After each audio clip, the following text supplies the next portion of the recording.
မင်္ဂလာပါခင်ဗျဒီတစ်ခါကျွန်တော်ကဒီကလနာကြမှုပေါ့နော်ဇောင်းကြမှုလေးပြပေးပါမယ်အခုလာမဲ့23ရက်ကနေပြီးတော့မှ29ရက်အတွက်ဇောင်းကြမှုလေးပေါ့နော်ကလနာမှာဇောင်းကြမှုလေးဒီအောက်ဆုံးဘက်မှာရောက်တဲ့အချိန်တိုင်းပေါ့နော်အောက်ဆုံးဘက်ရောက်တဲ့အချိန်တိုင်းမှာကြာနေတဲ့ဒီဇောင်းကြမှုလေးပေါ့ဘာလေးကြာတာလဲဆိုတော့ဒီသူ့ရဲ့ဒီဇောင်းအပေါ်မှာရှိတဲ့အပေါ်ပင်မှာရှိတဲ့ဒီအပေါ်ဘက်ကခဏနေတာတဲ့ဒီအောက်ဘက်မှာတစ်ချိန်ကြပြီးလေတဲ့နော်ဒါလေးကိုကလနာလေးနဲ့စစ်ပြမယ်ပေါ့နော်ဒါလေးကိုကလနာလေးနဲ့စစ်ပြမယ်စစ်မပြခင်မှာကျွန်တော်အရင်ဘက်ကဒါကျွန်တော်ရဲ့အဖွဲ့ဝင်ပေါ့နော်အောင်မြင်ခဲ့တဲ့ဟာလေးကိုလည်းကျွန်တော်ပြခြင်းပါတယ်နော်ဒီမှာကျွန်တော်အရင်ဘက်ကကျွန်တော်အဖွဲ့ဝင်တွေအတွက်နော်အဖွဲ့ဝင်တွေအတွက်ကဒီ3ကပ်ပါကျွန်တော်အဖွဲ့ဝင်မယ်ဆိုရင်ဒီ3ကပ်3ကပ်ရမယ်ကပ်3ကပ်ရမယ်ဒါလေးကတော့ဥမကျော်ဒါရောင်းတဲ့အခွေလေးပေါ့နော်ဒါဥမကျော်ရောင်းတဲ့အပူပါခွေလေးပါဒါပတ်တီး6ပတ်တီးဆိုလဲကျွန်တော်စောစီအောင်သွားတယ်เนาะခွန်ပရိတ်နဲ့6ပတ်တီးနဲ့တွဲအောင်သွားတယ်ဒါလေးကအခွေလေးပေါ့เนาะအခွေလေးကလည်းတနင်္လာနေ့မှာနေဘူးဆိုပြီးအောင်သွားရပါเนาะကျွန်တော်ရဲ့ဒီအဖွဲ့ဝင်တွေအတွက်ပေးတဲ့ဒီကတ်3ကတ်က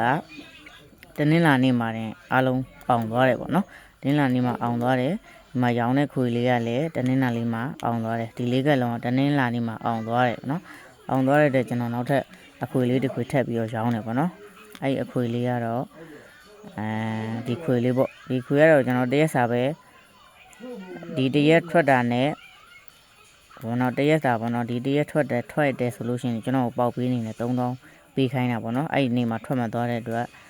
ကျွန်တော်ဝယ်ထားတဲ့မျိုးတွေကိုကျွန်တော်ပတ်စံမယူပါဘူးเนาะနောက်ရက်ကိုဆက်လိုက်ပါဒီခွေရတီချာပေါက်ထွက်မှာပါဆိုပြီးတော့ကျွန်တော်ထိုးခိုင်းခဲ့ပါတယ်ကျွန်တော်အဖွဲ့ဝင်တွေရတယ်ပေါ့နော်ဒီကလေးဝယ်တဲ့သူတွေရတယ်ပေါ့နော်နောက်ရက်မှာတော့4ဘူးဆိုပြီးအောင်သွားတယ်ဒါလေးကကျွန်တော်ရဲ့ free ကဒါလေးကတော့အများတန်းတင်ပေးပါတယ်ဒါလေးမထွက်ခင်တော့ကျွန်တော်ပြောလိုက်သေးတယ်နော်9လုံးခွေလေးကအများတန်းအောင်ပါတယ်လို့ပြောလိုက်တယ်ပြောပြီးချင်းနေ့မှာပဲထွက်သွားပြီပေါ့နော်ကျွန်တော်ရဲ့ဒီကလေး3ကတ်ကိုယူမယ်ဆိုလို့ရှိရင်အဖွဲ့ဝင်ရမှာပါနော်အဖွဲ့ဝင်မယ်ဆိုရင်ဒီကတ်3ကတ်ရမယ်အဖွဲ့ဝင်တွေအတွက်ကဘယ်လောက်လဲဆိုတော့တပတ်စာအဖွဲ့ဝင်မယ်ဆိုရင်1000ကျပ်ပါခင်ဗျာနော်ဒီမှာနော်တပတ်တာမှာ1000ကျပ်ပါအဖွဲ့ဝင်ဖို့နော်အဖွဲ့ဝင်ဖို့ဆိုလို့ရှိရင် Viber နဲ့လာပြီးတော့အဖွဲ့ဝင်ရမှာပေါ့နော်3998992335 Viber နေပြီးတော့အဖွဲ့ဝင်လဲပါ Telegram နေလဲအဖွဲ့ဝင်လို့ရပါတယ်ဗျာနော် Telegram နေအဖွဲ့ဝင်မယ်ဆိုလို့ရှိရင်ကျွန်တော် Telegram channel လေးကဒါလေးပါဗျာနော်တီတော်မီရွှေမိုးမိုးဆိုပြီးတော့မှရိုက်ရှာလို့ရှိရင်လေကျွန်တော်ရဲ့ Telegram ဟောပေါ့ဒါလေးက Telegram channel လေးကို join ထားမယ်ပြီးတော့ဒီဖုန်းနံပါတ်ကိုမျိုးတို့ရဲ့ contact ထဲမှာမှတ်ထားလိုက်ပေါ့မှတ်ထားရဆိုရင် Telegram ဆိုတော့လေးပေါ်လာမယ်နော် Viber လည်းပေါ်လာမယ် Telegram လည်းပေါ်လာမယ် Viber ကနေလာဝယ်လဲရတယ် Telegram ကနေလာဝယ်လဲရတယ်နော်စနေတနင်္ဂနွေမှာဖွဲ့ဝင်ရဆိုပြီးတော့ဒီကျွန်တော်ရဲ့ Viber ဖုန်းဆက်သွင်းလိုက်ပါနော်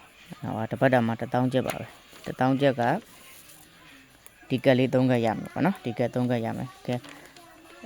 ဆိုတော့ကျွန်တော်တို့စရအောင်ပေါ့နော်ဇောင်းကြမှုကြီးကြည့်အောင်ဇောင်းကြမှုကဘာလဲဆိုတော့ဒီမှာကျွန်တော်ကြည့်တဲ့4ပင်ကလန်နာတော့ဖြစ်ရမယ်เนาะကျွန်တော်ကြည့်တဲ့ဒီ4ပင်ကလန်နာမှာဒီမှာအောက်ဆုံးဘက်ကိုရောက်တဲ့အချိန်တိုင်းမှာတဲ့သူ့ရဲ့ဒီအပေါ်ပင်ကကနန်းကတဲ့ဒီအောက်ပင်မှာတစ်ချိန်ကြပေးရတယ်တဲ့เนาะတစ်ချိန်ထက်မကလည်းကြားတဲ့ဘက်တွေရှိပါတယ်ဒီမှာဆိုရင်ဒီအပေါ်ပင်က6လေးဟာဒီမှာ6လေးဆိုပြီးကြားတယ်เนาะဒီမှာဒီဘက်က5တစ်ကဒီမှာ5တစ်ဆိုပြီးကြားတယ်ဒီမှာဒီသူ့ရဲ့အပေါ်ပင်ဇောင်းမှာရှိတဲ့3ညာဘူးကဒီမှာ3ညာဘူးဆိုပြီးဆင်းတယ်ဒီမှာ3ညာ3ကဒီမှာ3ညာ3က3ညာ3ဆိုပြီးဆင်းတယ်ဒီတပင်ဖောင်းထားရပေါ့နော်ဒီတပင်ဖောင်းထားတယ်ဒါလို့နော်ဒီမှာနော်ဒီအတန်းနဲ့ဒီအောက်ဆုံးဘက်မှာဒီသူ့ရဲ့အပေါ်ပင်မှာရှိတဲ့ဒါမျိုးဇောင်းနော်ဇောင်းကြမှုပေါ့နော်ဒီအပေါ်ကဟာဒီအောက်မှာကြမယ်ဒီအပေါ်ကဒီဘက်မှာထွက်ထားတဲ့ကနန်းတွေကဒီအောက်ဘက်ကိုတစ်ချိန်ကြာမယ်ပေါ့နော်ဒီမှာ26ဆိုတဲ့ကနန်းဒီမှာ26ဆိုပြီးဆင်းတယ်ဒီမှာ8ဆိုတဲ့ကနန်းကဒီမှာ8ဆိုပြီးဆင်းတယ်မြင်ရလားပဲကျွန်တော်အပေါ်နည်းနည်းတူပေးမယ်ဒီမှာဒီဘက်က68ဆိုတဲ့ကနန်းကဒီမှာ68ဆိုပြီးဆင်းတယ်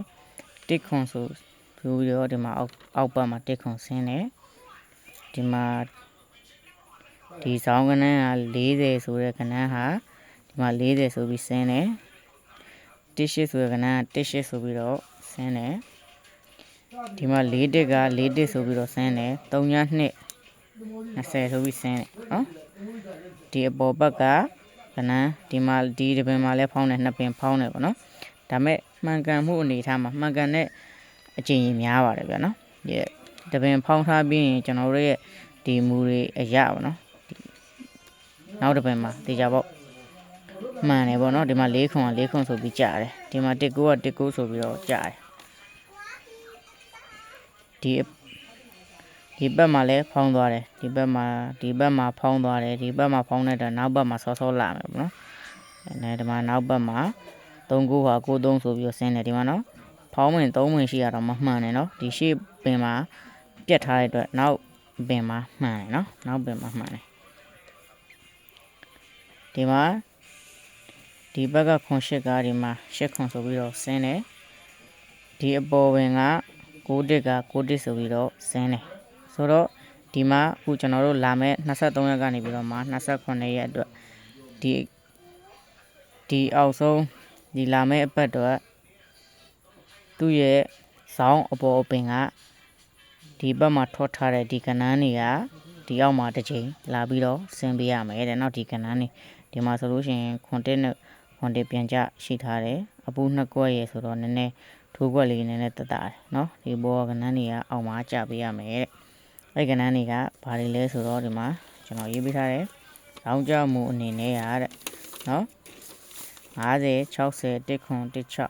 13 28 26 9ခုရှိဘူးဒီကဏ္ဍ9ခွက်ကိုထိုးမှဆိုရင်နောက်တစ်ပတ်ပေါက်သီးတစ်ချိန်သာရပါမယ်ဗျာနော်ဒီကဏ္ဍ9ခွက်ထိုးမှဆိုရင်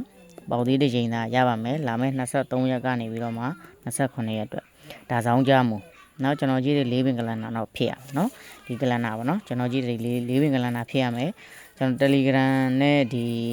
YouTube မှာလည်းတင်ပေးထားမယ်ပေါ့နော်4ပင်ကလန်နာလေးကိုနောက်ကျရင် post မှာတင်ပေးထားမယ်နောက်တစ်ခုကဒါလဲညီကိုမူကဆာလီဘင်းရဲ့မူလေးပေါ့ကျွန်တော်ပြဖို့ပါတယ်လဲညီကိုဖြစ်ရင်တဲ့သူ့ရဲ့အပေါ်ရက်ကထောက်ကနန်းဒါလဲညီကို19လေးဆိုတော့ဒီမှာ39ဆိုပြီးလဲညီကိုဖြစ်တယ်လဲညီကိုဖြစ်ရင်သူ့ရဲ့အပေါ်ပင်ကတဲ့နော်ထိတ်ပိတ်ခဏန်းကတဲ့နောက်2ရက်အတွင်းမှာဝမ်းချင်းဖြစ်ဆင်းတယ်ဆိုတော့ဒီမှာ4နဲ့6နဲ့4-6ဝမ်းချင်းမှာ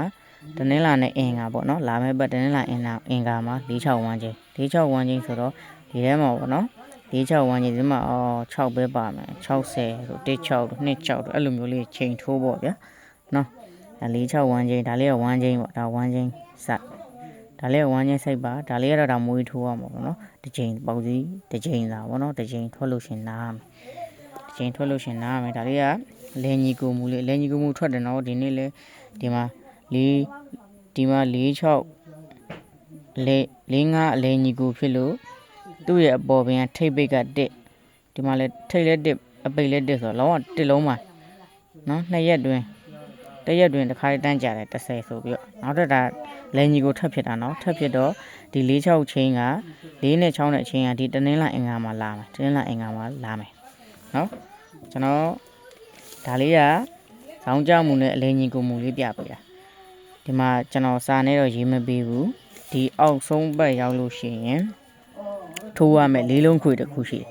နော်၄လုံးခွေအဲ့၄လုံးခွေလေးပြောသွားမယ်ဒါကျွန်တော်ရဲ့ဗီဒီယိုဖိုင်ကိုအဆုံးထိကြည့်တဲ့သူတွေပဲသိမယ်နော်ကျန်တဲ့သူတွေတော့မပြောဘူးကိုဘာနင်းကိုတေချာလေးစာအုပ်လေးထဲမှာချရေးမှတ်ထားပေါ့ကျွန်တော်ချရေးမပေးတော့ဘာကြောင့်လဲဆိုတော့ဒါကျွန်တော်ဗီဒီယိုဖိုင်ကိုအဆုံးထိကြည့်တဲ့သူတွေအတွက်ပဲနော်အဲ့ဒါဘာလဲဆိုတော့ဒီမှာ4ပင်ကလန်နာရဲ့တဲ့အောက်ဆုံးဘက်ကိုရောက်ပြီဆိုလို့ရှိရင်တဲ့2345ခွေထွက်တယ်တဲ့ဒီမှာ2345ခွေ3မှုဆိုပြီးထွက်တယ်24ဆိုပြီးထွက်တယ်4ပူဆိုပြီးထွက်တယ်နော်4ပင်ကလန်နာရဲ့အောက်ဆုံးဘက်မှာ2345ခွေထွက်ပါတယ်ဒီမှာဒီဘက်မှာဆိုရင်2345ခွေ5ဘူးဆိုပြီးထွက်တယ်ဒီမှာ2345ခွေ3လေးဆိုပြီးထွက်တယ်နော်ဒီမှာ2345အခွေဒီဘက်မှာပြောက်ဖောင်းတယ်ပေါ့နော်ဒီပင်တပင်ဖောင်းတယ်ဒီမှာ4ပင်ကလန်နာရဲ့အောက်ဆုံးဘက်မှာ2345ခွေ25ဆိုပြီးထွက်တယ်25ဆိုပြီးထွက်တယ်4ပင်ကလန်နာရဲ့အောက်ဆုံးဘက်မှာ2345ခွေ9နှစ်ဆိုပြီးထွက်တယ်ဟုတ်4ပင်ကလန်နာရဲ့အောက်ဆုံးဘက်မှာ2345ခွေ45ဆိုပြီးထွက်တယ်ဒီမှာ45ဆိုပြီးထွက်တယ်34ဆိုပြီးထွက်တယ်နော် ဒီမှာ၄ပင်ကလန်နာရဲ့အောက်ဆုံးဘက်မှာ2 3 4 5ခွေ35ဆိုပြီးထွက်တယ်ဒီမှာ၄ပင်ကလန်နာရဲ့အောက်ဆုံးဘက်မှာ2 3 4 5ခွေ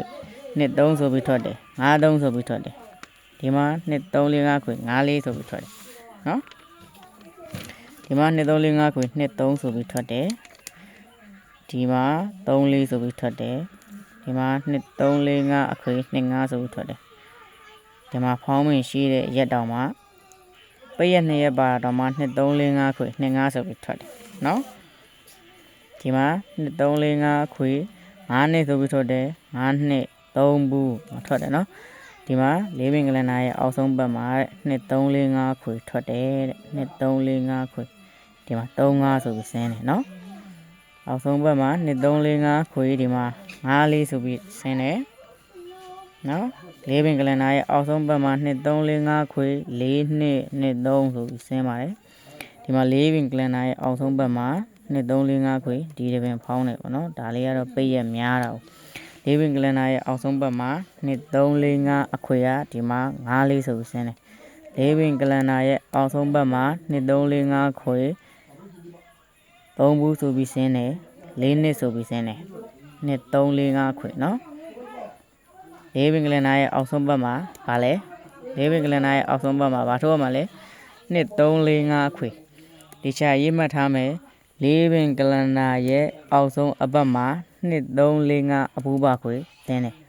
နော်၄ပင်ကလန်နာနော်ဒါကျွန်တော်ကြည့်တဲ့၄ပင်ကလန်နာဒီကလန်နာဖြည့်ရပါမယ်ဒီ၄ပင်ကလန်နာရဲ့အောက်ဆုံးဘက်မှာ2 3 4 5အပူပါခွေတစ်ချိန်ဆင်းပါတယ်ဆိုတော့အခုကျွန်တော်ပြောထားတယ်ပေါက်ဒီ2ချိန်သာပါ၄ပင်ကလန်နာရဲ့အောက်ဆုံးဘက်မှာဇောင်းကြမှုသူ့ရဲ့ဇောင်းအပေါ်ပင်ကဘက်မှာထွက်ထားတဲ့ကဏ္ဍတွေဒီတစ်ချိန်ဆင်းရမယ်2 3 4 5အခုဘူးပါခွေတစ်ချိန်ဆင်းရမယ်ကျွန်တော်ဒါဒီလိုက်ဒီဗီဒီယိုဖိုင်လေးမှာကျွန်တော်ပေါက်ပြီး2ချိန်သာတင်ပြီးသွားခဲ့တယ်เนาะဒါကျွန်တော်ရဲ့ဗီဒီယိုဖိုင်ကိုအဆုံးထိကြည့်တဲ့သူတွေသိမယ်ဗာလဲ2 3 4 5ဘူးပါခွေအခုကျွန်တော်ဒါပြောသွားတဲ့အားလုံးကိုမျှဝေပေးသွားတဲ့ဒီပေါက်ဒီ2ချိန်သာဒီเนาะဒါကျွန်တော်ရဲ့ဆရာရဲ့မူလေးဖြစ်ပါเนาะကျွန်တော်ဆရာကောင်းဆက်သူเนาะဆရာကောင်းဆက်သူရဲ့မူလေးဖြစ်ပါတယ်ကဲဆရာကောင်းဆက်သူပြောနေကြနောက်ရွတ်နေကြအားထားလေးတစ်ခုရှိပါတယ်သူက like သူ့ရဲ့ like ကလေးသိမ်းပြီဆိုလို့ရှိရင်ပေါ့เนาะသူကဒီရသေးဥခန့်ရဲ့ခါထားလေးကိုရွတ်ပြတယ်ပေါ့เนาะဒါလေးကိုရွတ်ပြတယ်ကျွန်တော်အရန်သဘောကျပါတယ်ရသေးဥခန့်ရဲ့ခါထားလေးအရဟံဘဟိအန္တဇယံသူကတံအမိတံဝိရဇံလာလိတံအတုလံစရဏံတိဘဟုပတမံယမကံဒုက္ခထံတရဏံပဏမာမိဇိနံဒီခါရာလေးဒီတဲ့လူသားတစ်ယောက်မှာရှိတဲ့လက်လာပါတွေကိုပွင့်လန်းစေတယ်တဲ့ငွေဝင်လန်းရွှေဝင်လန်းတွေကိုပိစုအဟန္တာစီမရှိရေလူစည်းဝင်စေတယ်ကံမြင့်နဲ့ကံတက်တယ်တဲ့နော်ဒီခါရာလေးကဒါယတိဥခန့်ရဲ့ခါရာလေးပေါ့နော်ဒီခါရာလေးကိုထုံနေအောင်ရွတ်မယ်ဆိုလို့ရှိရင်ငွေဝင်လန်းရွှေဝင်လန်းတွေကိုအပိစုအဟန္တာမရှိပေါ့နော်ရေလူစည်းဝင်စေတယ်ဆိုကံမြင့်နဲ့ကံတက်တယ်ဆိုတော့ဒီခါရာလေးကိုအမြဲတမ်းရွတ်ဖတ်ပူဇော်ပေးရင်ပိုကောင်းတယ်ပေါ့နော်ဒါယတိဥခန့်နေရတော့ဒါဒီခါရာလေးကိုပရိစိတ်တာပေါ့နော်ဒါယတိဥခန့်နေရဲ့ဒီခါရာအကြောင်းလေးသိရင်လည်းဒါမျိုးတို့ TikTok ကြည့်တယ် YouTube ကြည့်တယ်ဆိုရင်ရိုက်ရှာလို့ရတယ်ရိုက်ရှာကြည့်လိုက်အဲ့ဒါမျိုးဆိုရင်ဒီခါရာလေးရဲ့အကြောင်းအကုန်သိရမယ်ပေါ့နော်ဒါဖះရဲ့ဂုဏ်တော်တွေကိုပူဇော်တဲ့ခါတာဟုတ်တယ်ကဲအားလုံးပဲကျွန်တော်ရဲ့ဗီဒီယိုဖိုင်လေးကဒီလောက်ပါပဲเนาะအားလုံးပဲကံကောင်းကြပါစေဗျာเนาะရွှေမိုးနဲ့ငွေတိုးကြပါစေဗျာခင်ဗျာ